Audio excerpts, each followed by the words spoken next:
All right, Amir, let's go. Let's go back to the homestead. One of Yeah, 13 kids, one of six brothers that played college basketball. Just growing up in that environment, right. uh, how did that?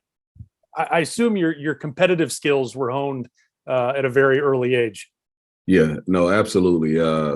We being older now, like as brothers and sisters, we can laugh about it a little bit, but we laugh about it because we have, obviously, it's a ton of younger ones, but like the youngest, she'll be a freshman in high school this year, and she plays ball and she's a good player.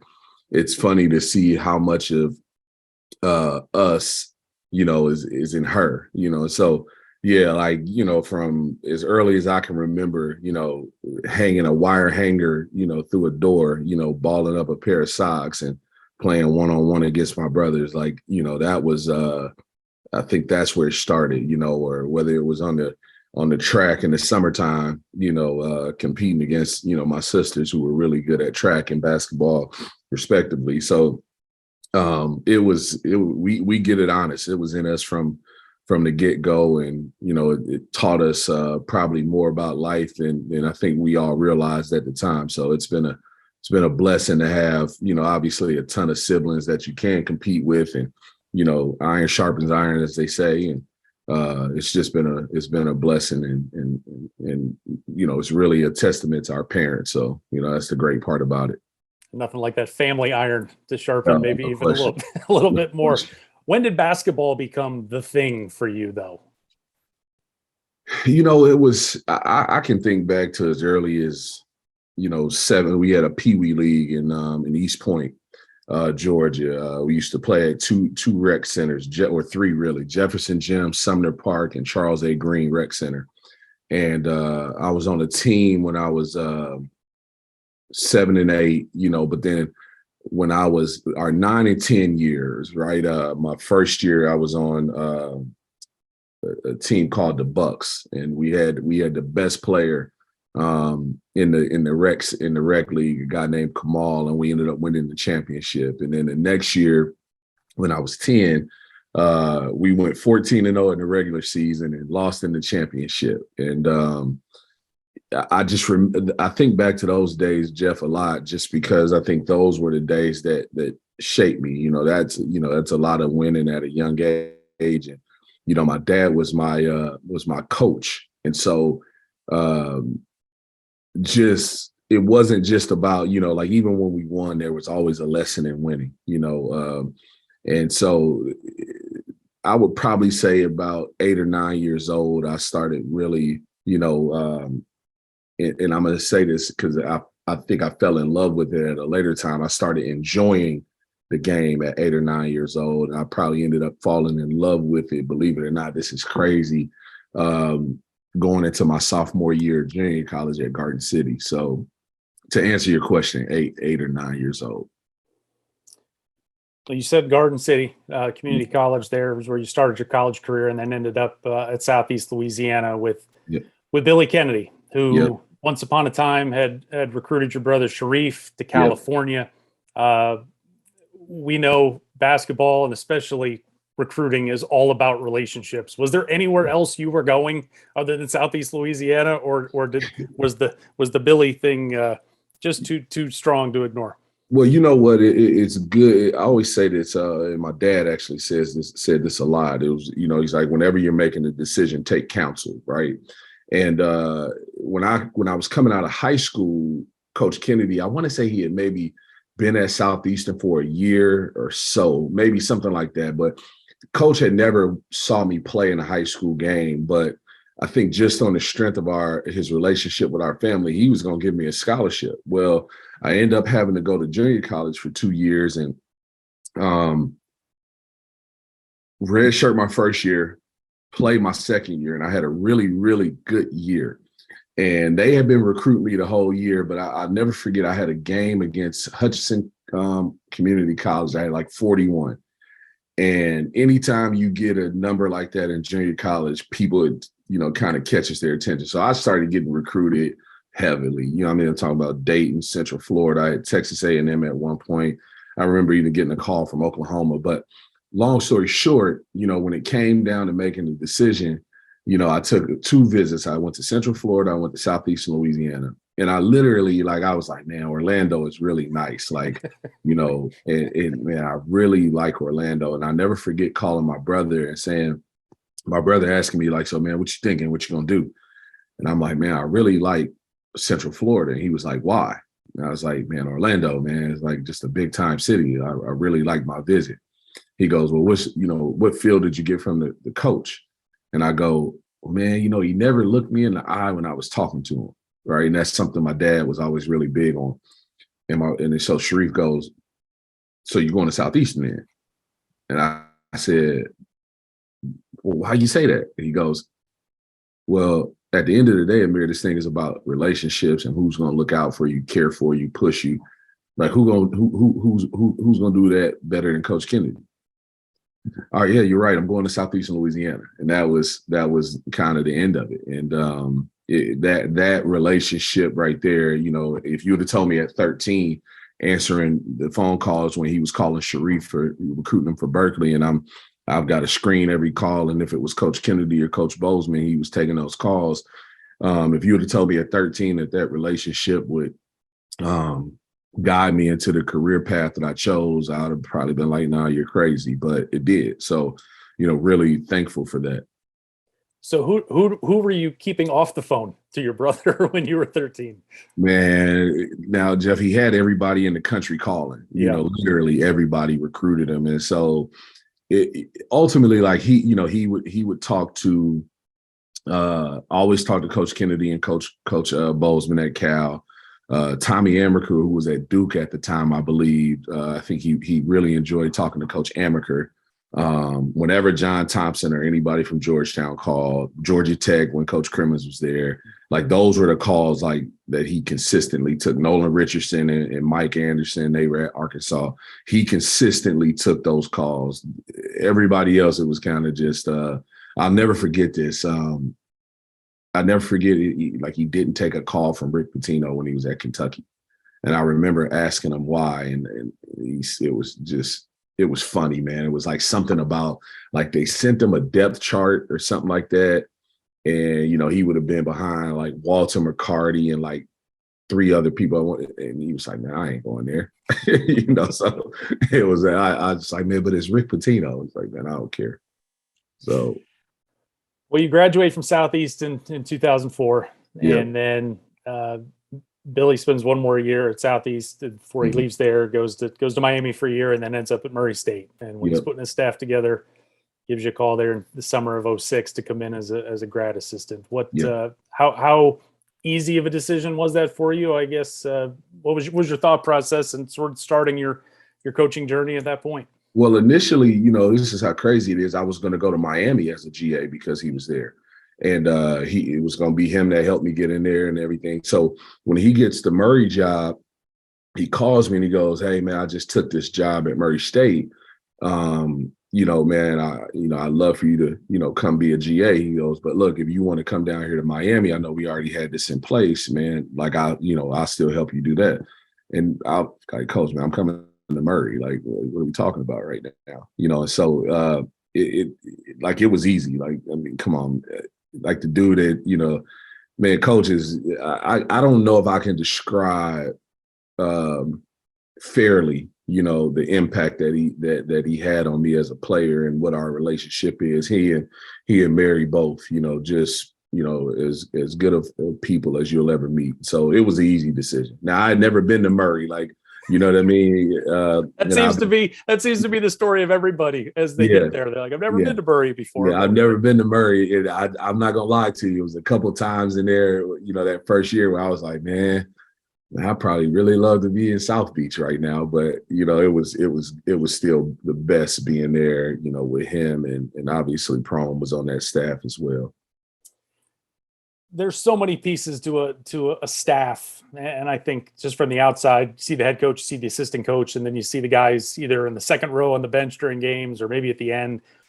What does a grad assistant / manager do on a day-to-day basis besides everything? Whatever is asked of them. It's funny.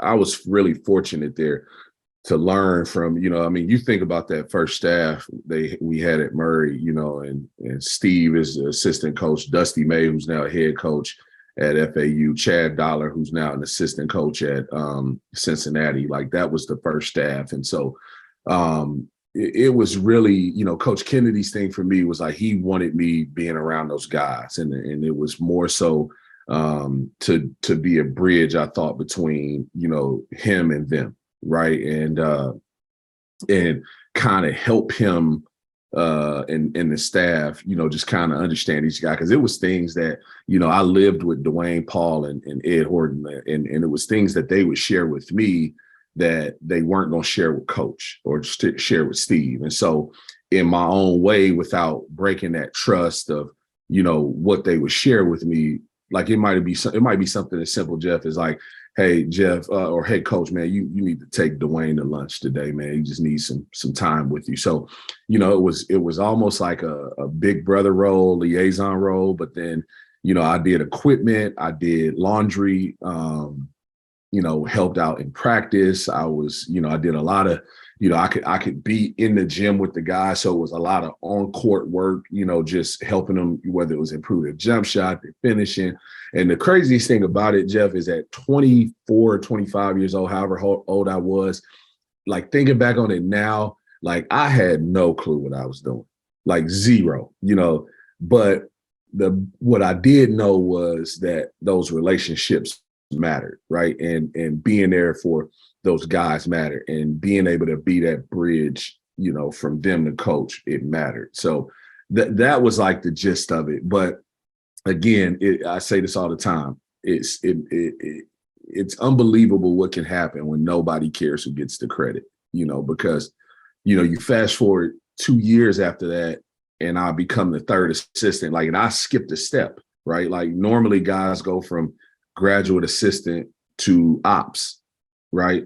Well, I go from graduate assistant to third assistant, and I'm grateful for it, no question about it. But even as the third assistant, where I'm on the court coaching, I'm on the road recruiting, I still had to plan the banquet, the end of year banquet. And I'm talking about from everything to where it was going to be, the highlight tape we were going to show, the centerpieces for each table, get the food ordered. It was, but that was one of those things. I think about it to this day, and I talk to our guys here about it. There's nothing in a program that can be beneath us. Like we've got to be willing to do any and everything to make sure it's growing. The one piece before you became the assistant after your 2 years is you accepted a job at your alma mater at Wheeler High School to go be a high school coach. And then Billy called you to come back. What was you'd done it for 2 years. You'd done the Swiss Army knife deal. And what was sort of the thought process of, I want to go coach high school ball? Well, it wasn't even that I wanted to, believe it or not. So I interviewed for an ops spot at Northern Iowa with I think it was Kyle Green, who was one of the assistants. Good man, still keep in touch with him to this day. And they ended up hiring a former player, and which totally understandable. I tried to get involved with a few other college jobs, and it was just nothing out there. Mm-hmm. And so my high school coach, he called me and he goes, and at the time, still to this day, it's a really good program. But at the time, we were putting dudes in, our high school was putting dudes in college left and right. And so my high school coach said, well, look, man, why don't you come back here, whether it's for a year or whatever it may be. He said, man, we got college coaches coming in here, left and right. He says, if you're in the gym with these dudes all the time and, working them out, so on and so forth, somebody's going to see, your value and hire you, in some capacity. So that literally was my mindset. So I left Murray, I think it was like in April, and I was in the gym probably 2 days after I got back. And I was in there from like literally, Jeff, every day. Gave the kids my numbers. Hey, hit me up whenever you want to get in the gym. And they called, and we were in there every day, April, May, June. Ended up having to go to my younger brother's wedding in July, right? And so it was just this window, and I'm sitting in the Virgin Islands, and in the airport on the way back, and my phone rings, and it's Coach Kennedy. And he goes, hey, and at this time, Jamal Walker, who was an assistant at that time, left and went to Ohio. And he says to me, goes, hey, Jamal left to take a job. Man, if you want the job, it's yours. And I said, okay. I said, man, Coach, I'm literally about to get on a plane. I'm gonna call you when I land. And Jeff, like, if you could have saw me on this plane from the Virgin Islands to Atlanta, man, I couldn't stop moving. Like that's how excited I was. Cause I'm like, man, like this is crazy. But then all of a sudden I'm like, well, wait, I got to tell Coach Lipscomb I'm going back. But when people care about you, right, like they want what's best for you. So I get to Atlanta, I call Coach Kennedy back and I'm like, when do you need me there? But then I call Coach Lipscomb and I'm like, Coach, man, you're going to be mad at me. He's like, what's up? And I said, well, Coach Kennedy just called me and offered me an assistant spot at Murray. He goes, man, he said, you not on your way up there yet? I'm like, man, you the best, Coach. You know, so it was a blessing, man. You know, I do wonder though, like, you know, where I would be and what I'd be doing had I, you know, stayed for a year or two at Wheeler and, you know, been around all those high level guys, but I wouldn't change the path for anything.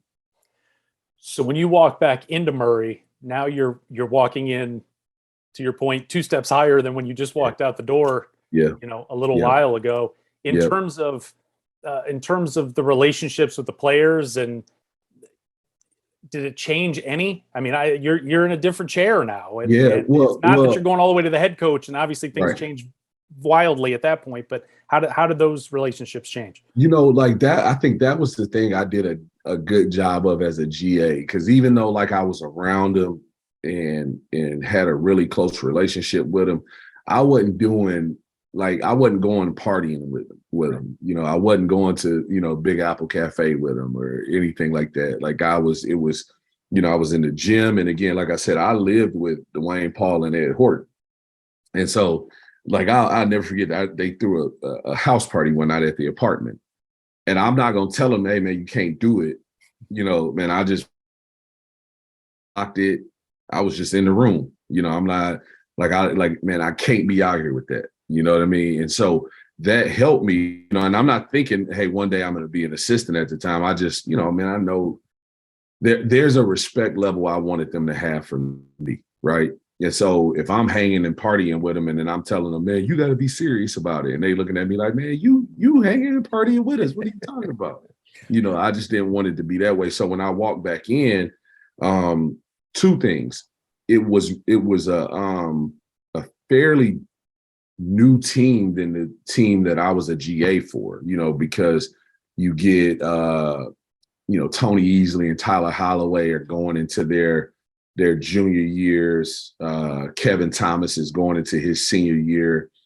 He and Bruce Carter. And then we had like some, I want to say Ivan Aska was coming in. He and Dante Poole were coming in their freshman years. And those were kind of like my, I don't want to say babies, but the guys that I just kind of put my arms around and really tried to pour into, knowing that they were going to be there, you know, for a while. So the relationships were intact, I think, because they had a respect level for me. I had a respect level for them. And I would tell them the truth. I wasn't just, you know, the coach that, you know, agreed with everything they did, or the coach that agreed with everything Coach Kennedy did, you know. And again, not even knowing, Jeff, like I'm like, Coach, man, you got to, you know, not knowing that an assistant coach has got to kind of temper, you know, what he says. But I think that's the thing that I think makes Coach Kennedy and my relationship special, is that we can tell each other that truth, because there's a genuine love and appreciation for each other. When you guys first came on board there in 2006, obviously it was really a complete tear down and rebuild situation there at Murray State. And it took 4 years to get it to the point really where it's kind of stuck now for the last decade or so. But what did you learn? What was maybe the biggest lesson you learned from the rebuild, in that it wasn't just a 1 year quick thing? And this was a 4-year process to get this up to where you guys wanted it to be. I think I've learned more about how to build a program from that experience alone. It's process. And I'll never forget this, being a young GA and assistant coach. But I remember one time, you walk in, and at the time it wasn't the CFSB Center. It was the RSEC. The RSEC, yeah. It was the RSEC. And but you see all the banners, right? And so you know what the place is about. And that first year, I remember saying this a lot. And Coach Kennedy told me, he was like, man, stop saying that.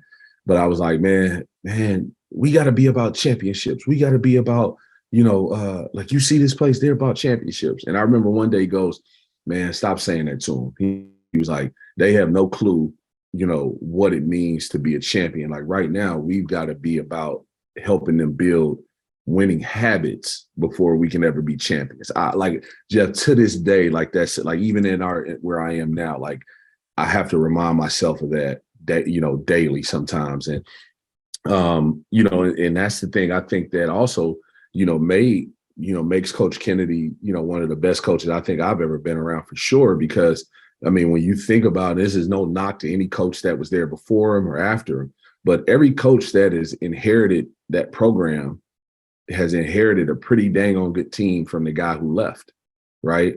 And I think we had Tyler Holloway, who played, a role as a role player in his freshman year, and Tony Easley, who had redshirted. Those are our two scholarship guys, and Coach and Prom and Chad and Dusty May, they put together, I thought it was a pretty talented roster. But again, I learned from that is that talent can only get you so far. There's got to be a discipline. There's got to be a toughness. There's got to be a togetherness, in order to do something special. And so, that first year and to in that first year still hold the winning streak together was a big deal, right? Like, Coach Kennedy kept saying that year, man, we got to get to 16. We got to get to 16. And again, I never knew what he was talking about up until the point where we get to 16 and it was like, winning streak intact. All right, we can breathe a little bit, because I think he understood, like, it was, he knew what the process of building it was, because he had did it at Southeastern as well. So yeah, that was probably the best learning experience I've had as a coach. Looking at sort of your timeline, and I know we've talked about this before, there was an all-time player that you had a hand in recruiting, in Isaiah Cannon, that Right. At Murray, that ultimately ended up, of course, in the NBA. But Right. It was your first year as an assistant and sort of as that active recruiter, where you and Steve Prohm were able to sort of finish that deal. And Yep. Where did you get and you can recount the story a little bit of the Applebee's dinner and so on, but in terms of just your instincts of, man, this is, I know it's your job and it's your first year in the job, but to be able to take such a lead in a lot of ways in making sure that relationship that had been built for years didn't really, it didn't fall apart at the end, and you were able to ultimately get one of the all-time greats to ever play there at Murray. Jeff, again, I didn't know what I was doing. Like, I could have totally screwed that thing up, man. Like, not knowing, I guess the instinct though is, you see a young kid that obviously, if coaches, if we're recruiting him, he's got to have a certain level of character. Like, that was Coach's deal. Like, he wasn't going to recruit a dude that didn't have a good heart, right? And so when I'm sitting there at the dinner that night at Applebee's, and the dude is just totally cold to everybody, and then you wake up the next morning and you go to Cracker Barrel for breakfast, and he's still got this coldness about him. Like, part of me was like, man, like, what an ungrateful dude, and like, but at the same time too, we had heard people negatively recruit against us before, right? And so instead of him getting in the car with Coach Kennedy, like normal, I said, Coach, man, I got him, take the parents. And Coach was like, all right, cool. And I just kind of told him, I was like, man, look, open your eyes, all right? Like, regardless of what anybody's told you, like, if you leave here and you don't want to come here, no problem. But don't leave here without having known, all right, what we have to offer, what we're about. If you know what we're about and what we have to offer and you still don't want to come, hey man, perfect, no problem. But man, don't be that guy that listens to what somebody else says and then, you take their word for it and they hadn't been here, right? And as crazy as this sounds, I just was texting with Isaiah probably 3 or 4 days ago, and we were laughing about that story. But he was saying how, like what now that still playing professionally overseas and just signed. I think he's going to like Greece, I think next year within the Olympiacos program. And he was just saying like, yeah, a lot of people were telling me not to do this, but I think back all the time on, that what you said to me in your car. And he goes, man, I would have messed around and been at this school and man, I would have hated it down there, and I'm like, well, that's part of it. We all have to go through that. Just pay it. You pay it forward. You don't have to tell somebody that one day. Right. And so the instinct, I think, was just more so of wanting to help him. I talk a lot about decision making. I think if you can have a strong process in your decision making at a young age, man, you can not only avoid a lot of things, but you can put yourself in situations that, are really going to benefit you, throughout your life. Ultimately, like, again, I say to these guys all the time, the best form of currency you can have is a strong relationship, because those relationships will open doors for you. I guess the 2010 season with Cannon's freshman year, all that work had paid off. You guys win 31 games. You win Ohio Valley Conference championships, and of course, it pays off there in San Jose with the buzzer beater win over Vanderbilt in the first round of the tournament. Just as you missed out on a trip to the tournament by 1 year as a player with Billy there at Southeast. What was the NCAA tournament experience like for you? Forget the final 4.1 seconds and the shot that will never be forgotten in Murray, but just getting to go and being on that stage, and then obviously just ending it with such a lightning bolt. So again, I'm gonna share this with you. I told you earlier about my 8 and 9 and 9 and 10 years playing Pee Wee ball and winning a championship, the first year, and then going 14-0 and losing in the championship. And like I hadn't had that feeling. And like Jeff, I'd be truthful with you. I thought I was cursed, man. No lie. Like I was like, man, I'm never going to win a championship again, or anything like that. Because even in high school, we were really good, right? My junior year, we're supposed to win state. We're 28-2. We get beat. We're 28-1 going into the state tournament. We get beat in the first round. Just wasn't our night, right? And so we go to Southeastern, right? I back up, go to Garden City. We were probably us in Barton County. Barton County and Butler County, probably 3 most talented teams. We finished first or second on our side. I can't remember. Anyway, we host a home game. We get beat by Independence College. Not supposed to lose that game, right? And get to Southeastern. We're up, man, we're probably up 6 or 9 or something like that with 50 seconds left. Blow the lead to go to the championship game of the Southern Conference. And so I'm literally like, man, like I'm cursed, right? Like I'm not gonna ever get, have that feeling again. But to get to win the OVC that year and beat a really good Moorhead team in Nashville, get to San Jose, and you got the motorcade that takes you to and from the hotel. You get the practice, the hour practice on the court, but you're probably sitting back there in that locker room with media coming through and talking to the guys longer than you're on the court, it seemed like. And just to sit back there and watch those guys enjoy, that moment and be in that moment together, knowing like they didn't know this at the time, I don't think, and maybe they did, but just knowing that'll be something that they talk about, for the rest of their lives. It'll be something that bonds them together for the rest of their lives. Man, like it was like I'm like getting chills right now just thinking about it, and then for De Niro to hit that shot the way he did, man, and I think was it Neil Bradley extended the stay in San Jose. Like I hear that in my head all the time, and but it was that experience, man, and to win like that, I was telling somebody this, or I was telling our guys this. I said, because now I want to start talking about these things a little bit with them, but I was telling them how, man, if we play an NCAA tournament, more than likely we're going to have, one of the first games of the day. That game could be at 11 o'clock, or the game could be at, I think our game in San Jose was like at 1:30 or 2 o'clock, something like that. But I never forget being there scouting UTEP Butler, because we were going to have, if we won, we were going to have the winner. But you got UTEP and Butler, and two mid-majors to say. And as that game is going on, right, wait, am I right on that? No, they played after us, I think. Yeah, you guys were the first game of the day. We were the first game. So this is what it was. So we were the first game. So we're playing the game. And so you got all the Vandy folks there. Murray, we travel well. But as UTEP and Butler folks are starting to come into the arena, well, we get more fans, right? Because everybody wants to see the mid-major, the underdog, win the game.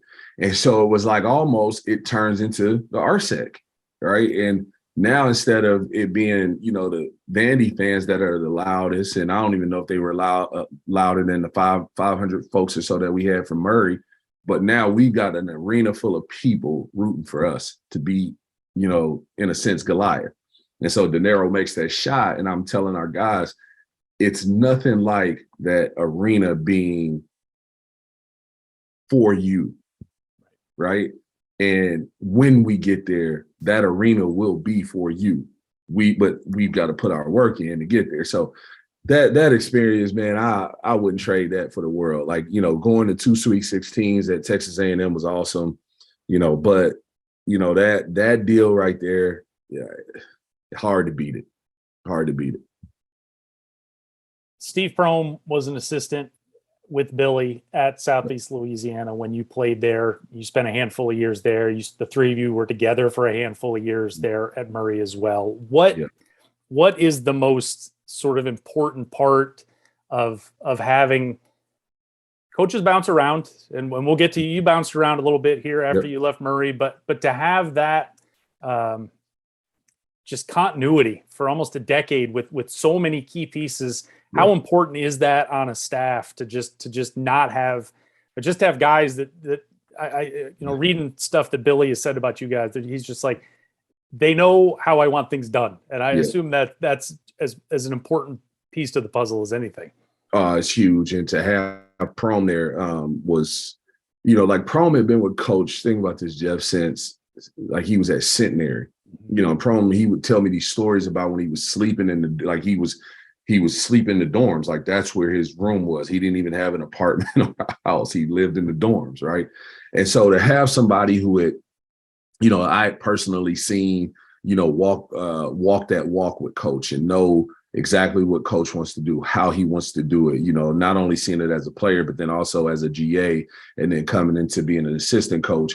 It was almost like you had like a built-in cheat code. It was like no guessing on what Coach wanted or how he wanted things done, because, Prohm before, you hear assistants say all the time, hey, my job is to make the head coach's job easier.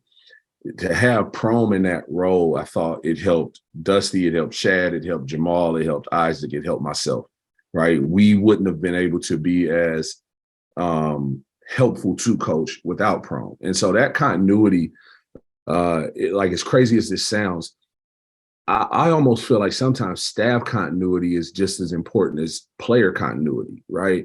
Especially today in this, kind of transfer portal world that we're in, because, all right, let's say you lose 3 or 4 guys. Well, if you've got a staff that has been there with you for a while, right? And I think it's the same back then, right? But if you have a staff that has been there with you for a while, well, you don't have to explain to somebody what type of player you want. You don't have to explain to them the characteristics that you want in a player, and what our non-negotiables are, with a player. And so whenever you can have that type of continuity, I think success is gonna follow, very soon, after that. And again, it took us 4 years at Murray, but I think about this, that year, the 2008, 2009 year, man, we were rolling. Going into Austin Peay, and whoever won that game, we all said this, whoever won that game at P on the road, I think we lose in triple overtime, but we lose without Kevin Thomas. He didn't play. If we win that game, man, I'm like, man, we win the OVC in 9, 10, and 11 from a regular season standpoint. And, which, would have been a big deal. But that continuity is key. After the 11 season, it's time to go. You go to Georgia Tech, director of player development, but it's home. Yeah. But you're leaving this safe cocoon that you've been with for really your entire certainly your entire coaching career, and then back in your playing career. How tough was that to leave them, or was it time to leave the nest? Jeff, I'm saying this and I don't regret it. Okay. But it's the dumbest thing I ever did as a coach. Hands down and just not understanding it. And I think Coach Kennedy was trying to tell me, like, hey man, you don't need to do that. Right. But at the same time too, because it wasn't a coaching job, it was more of an administrative job. Yeah, exactly. Like, you don't leave the road, and recruiting and things like that, because that's kind of where you build your reputation to go do that. And so I think he was trying to tell me that, like, he did tell me that, right? Just not direct. But that's coach, right? Like, I think it's what helped make me a good player. It was that, he allowed me to make mistakes as a player. He allowed me to play through mistakes as a player, which allowed me to grow, right, as a player and become, I guess I was three-time All-Southland or something like that, right?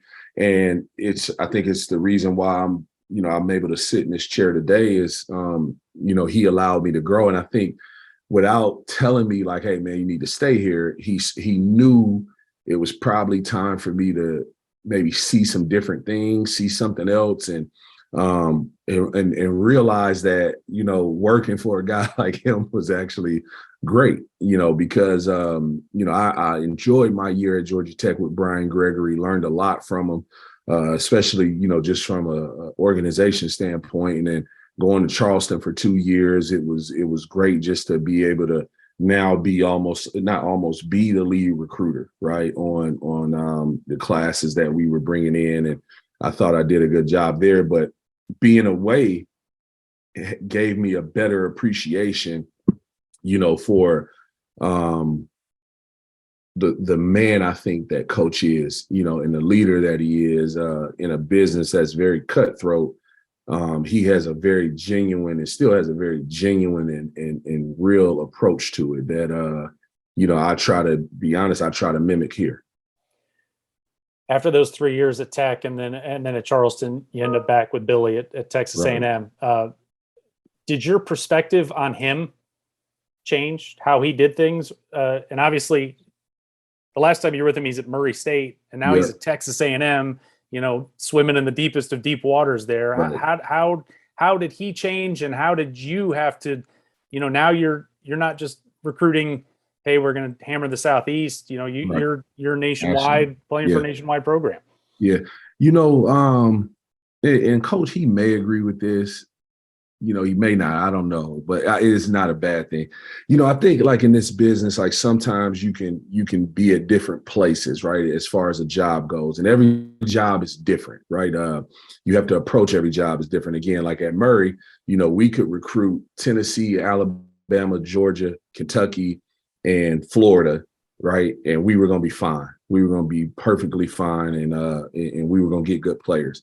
But at a place like Texas A&M, you better do a good job in Texas. You better do a good job in Dallas and Houston. But you also have a national brand and an alumni base that reaches nationally, really, to be honest, worldwide. Like, you can do some different things. And so when I got to A&M, I think what I saw was, and again, you go back to continuity, okay? Coach had guys that were on his staff that didn't know him, right? Or that were getting to know him, right? And again, when you don't care who gets the credit, great things can really happen. And so the year I got there, Coach had made some changes on the staff, and we had some really good people on that staff, guys that wanted to help Coach, but it's, you got to know how to help them too. You got to know how to how to talk to them, so on and so forth. And so the thing that I think I tried to do more than anything when I got to A&M were just the things that Coach Hung has had on, right? Make sure those things were hammered down. So, when it came to skill development, making sure our guys it was a plan. It was it was a vision for each guy. It was a certain level of work that we were going to have. There was a certain culture we were going to have, not being afraid to hold guys accountable, but also have, again, real relationships that you become that bridge between them and coach, right? And so, whether it was going to take them to eat after practice or something like that, or a lot of times, Jeff, I just go sit in the apartments with them, play video games, right? And I'm a 33-year-old, probably been married 2 years, and my wife was like, "Hey, what time you gonna be home?" And I'm like, "Hey, I'll be there in an hour. I'm just over here, hanging with Caruso or hanging with House and man, just talking, And so those were the things that I tried to do. I wouldn't say Coach had changed much. It was just more so he had, again, he needed people around him that knew what he wanted to do and how he wanted to do it. And that was, I didn't do much other than just, kind of try to be that bridge again in between him and the guys and, be that stability of like even helping those guys understand like coaches, mindset, and because again, as a head coach, this is the thing I learned now and I didn't realize it then, but I'm glad I was able to do that. It's like coach is the nicest dude ever, man. Right? Like don't yell a whole lot, doesn't curse, doesn't demean anybody, belittle them, anything. Right. And no matter what, he's still gonna be the bad guy, right? Coach hating on me, or coach. It's like, man, no, he ain't hating on you. Like he asking you to do these things and you're not doing them.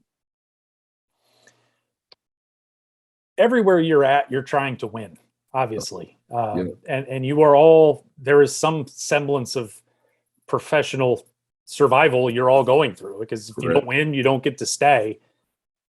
But going from the OVC to the SEC, is the fire hotter? I mean, do you feel it day to day that this is just there's a different kind of pressure, or is it still just, let's just come to work and do our job and we're just trying to win basketball games? Well, I would be lying if I said the fire is not hotter. Of course it is, right? Because you're now dealing with, I heard a guy say this a long time ago, when the budget gets bigger, right? Like the expectation is much, much larger, right? And so I think if you let it consume you, like the pressure of it being, like if that's your focal point, then you feel it every day. But when you had a mindset of coming to work, hey, let's come to work, let's do our job, let's be very process oriented, let's take the steps that matter every day and the results will come. And when you focus on that, like the expectation, like on the outside, will never be bigger than your expectation on the inside. Again, if I'm getting up every day at 6:30 in the morning, or 6 in the morning to be at the gym by 6:30 to get a workout in so my day can be efficient, right? The rest of the day, whether it's being on the road recruiting, hitting 5 or 6 high schools in the Houston area in a day, or being in the gym with our guys, or watching extra film, or making sure that our scout is on point. Well, I put all this investment into this thing, and so I want that return on investment, right? And so our expectation is always going to be higher than what, a fan or, maybe an administrator may want or have for our program. And so anytime I think you drive that expectation and that standard, you'll never feel like that fire you were talking about, because it'll burn like yours will be burning way hotter than that, and that's what drives you. And it is a performance-based business. It is if you think about it, like, your livelihood depends on 18 to 22-year-old or 23-year-old young men. And when you understand that, but you understand that, like, all right, if it depends on them, I need them to be the best version of themselves in order to help us, right? Not a best version of a basketball player, right. Best version of themselves, because the basketball stuff, man, is crazy as it sounds, is easy. It really is. So after 4 years, you left Billy again, go back home again to Georgia and spend a year with Tom Crean there. you were a big piece to recruiting Anthony Edwards, number 2 recruit in the country, ended up being the number 1 pick in the draft. You never got to coach him. You were able to recruit him in there. Right. But what is the difference? And you see shows and documentaries and read articles about these recruits and the tippy top recruits. And when you're dealing with a guy of this status, as a 17-year-old, whatever this status may be, but what is that process like? And not necessarily Anthony specifically, but just in terms of when you're dealing with the top guys who have people and groups and maybe that circle is tough to crack. What is that process like for a coach trying to get in there and get that kid to come to your school? So I'm gonna tell you 2 things I learned from 2 different guys that I worked with at Texas A&M. All right. So the first guy, Kyle Keller. And I'm really fortunate to have a friendship with him because, again, coming into Texas A&M from, the College of Charleston, and I'd only had, in a sense, outside of that year at Georgia Tech, a mid-major background as a recruiter. I'll never forget, he took me one day and, man, it came in my office and talked to me about building a fence, right? When you're recruiting a guy, building a fence. And so you're building this fence and all it is just getting to know, all right, who are the people around it, right? And then once that fence is built, who are the decision makers, right? Who's the real decision maker, who thinks they got some juice, who doesn't have juice, so, all right, build that fence, right? And that was the thing. And then it was a guy, Uric Malagi, that I worked with my last 2 years at A&M, and just watching and observing him, I thought the one thing he did a great job of was he didn't wait until those kids were, juniors or seniors in high school. Some of them dudes were, I'd be laughing like, hey, man, is that dude in the 6th grade? And he like, man, nah, he ain't in the 6th grade, man, But, it might be a guy, a rising freshman going to be a rising 8th grader going to be a freshman. Well, man, he would figure out a way from a standpoint that he would have this kid, like the kid would call him every Wednesday because we couldn't call freshmen, right? But the kid would, hey, man, I need you to call me every Wednesday now. Every Wednesday, kid would call him. Okay. Because at that age, they're like, oh my gosh, a college coach is in touch with me. So I'm a call them, right? Yeah, take advantage it's exciting of it. to them, like they're being recruited, right? And so in a sense, like that's what I did with Anthony. And I think that's what you have to do when you're at that level and you're recruiting that caliber of guy. You got to build that fence early, but you got to get a relationship with that kid early. So no matter who comes in, right? You're good. That kid has not a loyalty, but an affinity to you that he's like, well, that's my guy because he was here from, when I was, and nobody was even paying attention to me. So believe it or not, I thought, had I stayed at A&M, I thought we would have had a really good chance to get Anthony at A&M, just because when I went into his high school as I think he was a freshman going into his sophomore year or something like that. And still to this day, it's the most impressive high school workout I've ever seen a kid go through. I've never seen a kid go through a workout with as much aggression, urgency, and just motor, in my however long I've been coaching now, 17 years or whatever it is, 18 years. And so, but that's what I did. And so leaving A&M to go to Georgia, not that it was going to be easy, right? But now I like, hey, man, like, what you think about this? Oh, yeah, I like Georgia, man, that could be a possibility for sure. And so now it wasn't like, because I had no clue. Like, I knew we'd have a chance to recruit him. I didn't know we could get him, right? But it ended up working out. And so, again, I think all coaches are high-level thieves, Jeff, right? Like, they are just, it's like the Thomas Crown affair, man. It's like they just master thieves. They take from different people and, they tweak it to make it their own, right? But, nobody invented, outside of a handful of people, an offense or the way to recruit, So I've been really fortunate to work with some really talented, people that helped me grow, not only on the court, but in the recruiting process and off the court. Wednesday, April 17th of 2019, Georgia announces the signing of Anthony Edwards. And then on Thursday, April 18th, Kennesaw State announces the hiring on Amir Abdur-Rahim. again, in Atlanta. I mean, it's home. Yeah. Walk me through the process of that's open and Yeah. that's the one I want to go get. Well, I'll share this with you. Go back to A&M. I need to find it. I had a vision board that I did, and I hung it above my office that I had at home, and had different things on there. Picture of my family, like my wife and my daughter at the time. Had a piggy bank that resembled money, but then I had about 4 or 5 different logos of schools on there that would be in my ideal jobs. Obviously, Murray was one of them. Georgia Tech, San Diego, University of San Diego, not San Diego State, University of San Diego. Recruiting at A&M, I ended up recruiting a kid out at San Diego who ended up actually going to Rice. But I'll never forget driving through. I got lost and was driving through that campus. Like, golly, this is like, it's like Spanish architecture. I went back and looked it all up. I'm like, man, what is the deal with this place? Murray State played out there in 2018, I think, and they practiced. One of their practice off-site deals was at the University of San Diego. Right? And we stood out there and we started scrolling through Google. It was like, how much does it cost to go here? It was like, holy cow! But it must have been worth every penny because that place, absolutely, waterfalls outside the basketball arena. On, man. I'm like, man, this is beautiful, right? Like you get this to sell. Like, all right, let's go, let's do it, yes. Right? And so, but Kennesaw State was also another one of those logos. And just knowing, like, again, being from here, I went to high school 20 minutes from here.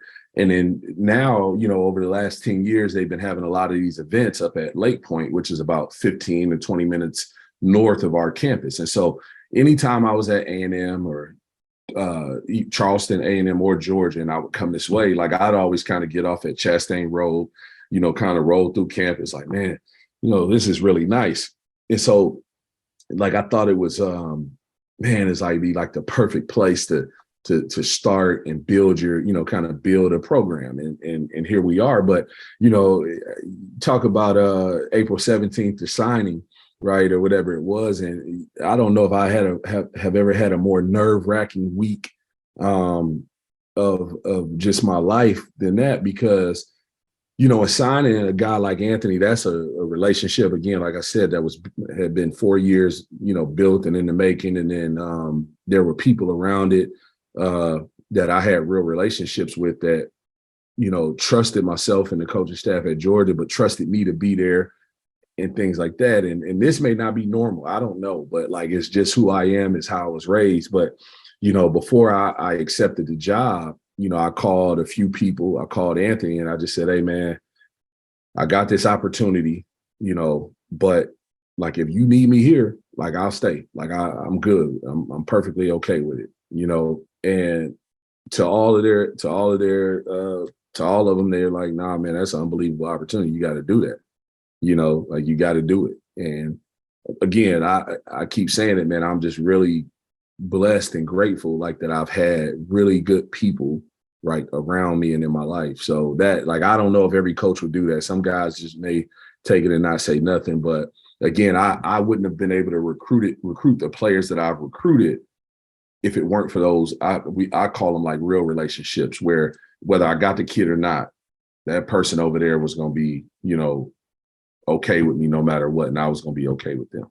You really believe in your heart, if Anthony says, I need you at Georgia, that you pass on the opportunity to become a head coach for the first time? I wasn't going. Truthfully, like, no joke. Like, I was going to stay right there. And so it's funny how it comes, like, stuff is just like, it kind of comes back and it teaches you. But I'll never forget leaving Murray. All right. And I'll never forget having to tell, I told the team, but 2 guys I thought it had a real effect on, and I hated that feeling for them, was Isaiah Cannon, Dante Poole. I'll never forget it as long as I live.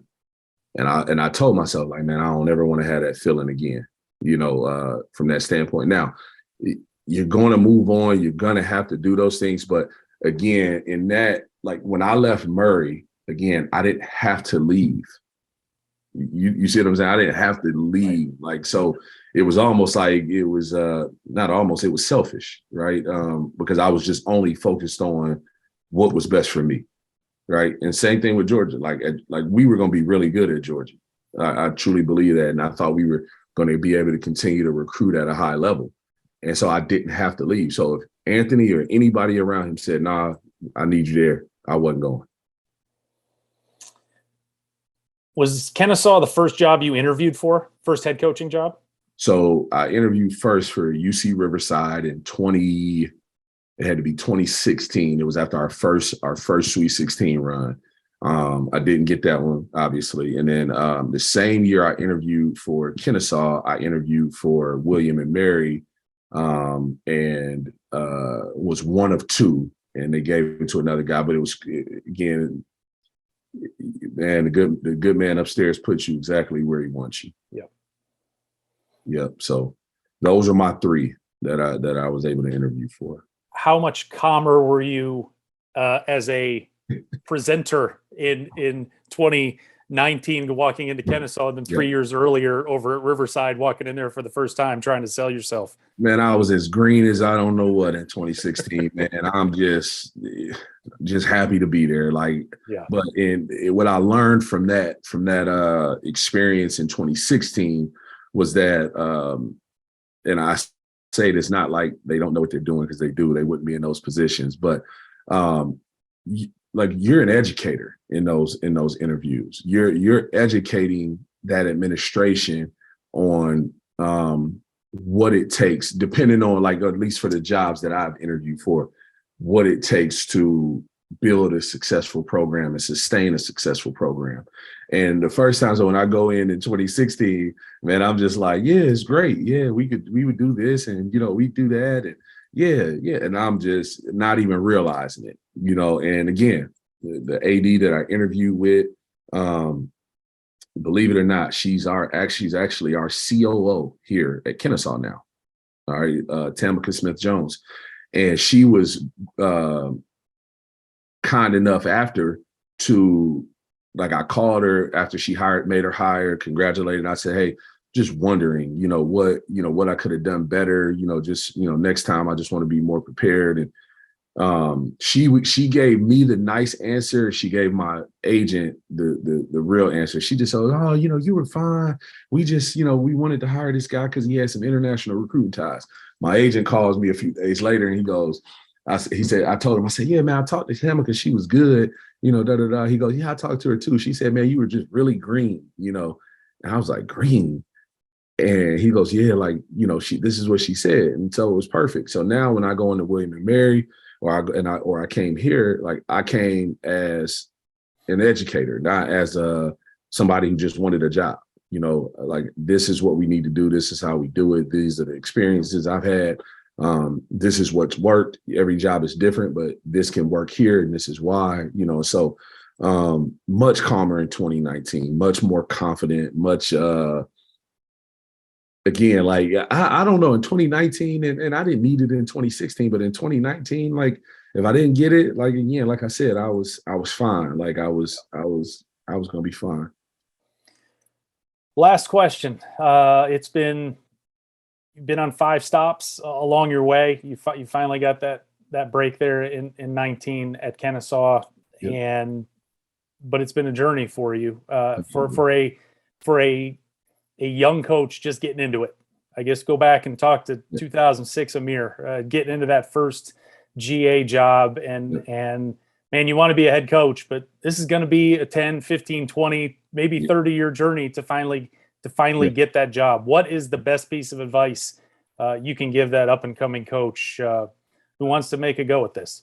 Yeah, put a premium on relationships. Put a premium on them.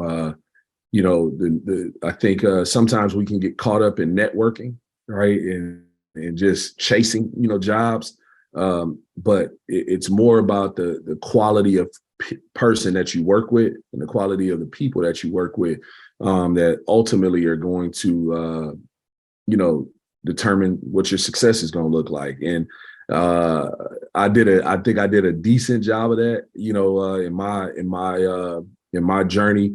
And the thing that I would tell any young coach is that, as you go through it, right, no matter what it is, if it doesn't match the thing, if a place, a coach, or whatever it may be, if they don't match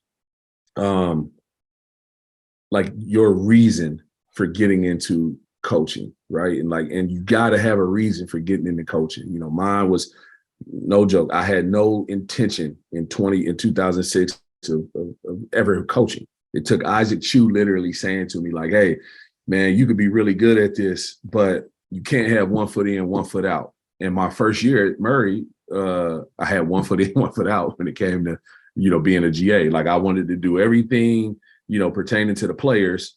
I didn't want the administrative stuff. I didn't want to do camp. I had no interest in any of that stuff, right? He's still mad at me to this day, right? Because I told him, "Hey, man, I'm not doing no camp stuff, man."